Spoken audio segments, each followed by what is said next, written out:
ডিমের তরকারি করবো বলে আলুগুলো ছাড়িয়ে নিচ্ছি, কেটে নেবো, জল দিয়ে ধুয়ে নিয়ে সেদ্ধ বসিয়ে দেবো।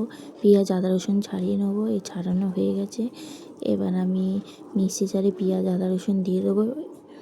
এদিকে আমি ময়দাটা বার করে রেখেছি, লুচি করবো বলে নুন দিলাম, মেখে দেখাচ্ছি। মাখা হয়ে গেছে, এখানে মিক্সি জারে আমি জল দিয়ে দেবো।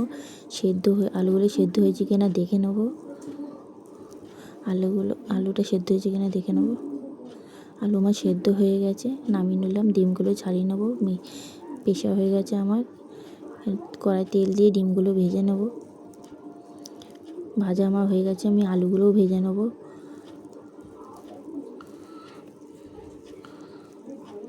আলু আমার ভাজা হয়ে গেছে, পেঁয়াজগুলো দিয়ে দেবো। পেঁয়াজটা ভালোভাবে ভেজে নেব।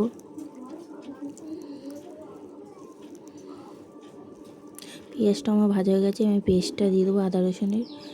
এবার আমি নুন দেবো, হলুদ দেবো, জিরে গুঁড়ো, লঙ্কার গুঁড়ো। ভালোভাবে নাড়িয়ে নেব।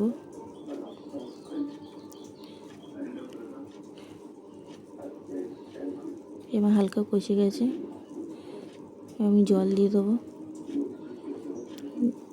জল দিয়ে আমি এবার ঢাকা দিয়ে দেবো। এবার আমি খুলে দেখছি আমার তরকারিটা হয়ে এসেছে, ডিমগুলো দিয়ে দেবো। এবার আমার তরকারিটা ভালোভাবে ফুটে গেছে, গরম মশলা দিয়ে দেবো। এদিকে আমার তরকারি হয়ে গেছে, আমি লুচি করবো বলে লিচি করে নিলাম। লুচি আমার বেলা হয়ে গেছে, সবগুলো বেলে দেখাচ্ছি। বেলা হয়ে গেছে, কড়াই তেল দিয়ে দিয়েছি, গরম হয়ে গেছে, লুচিগুলো দিয়ে দিলাম।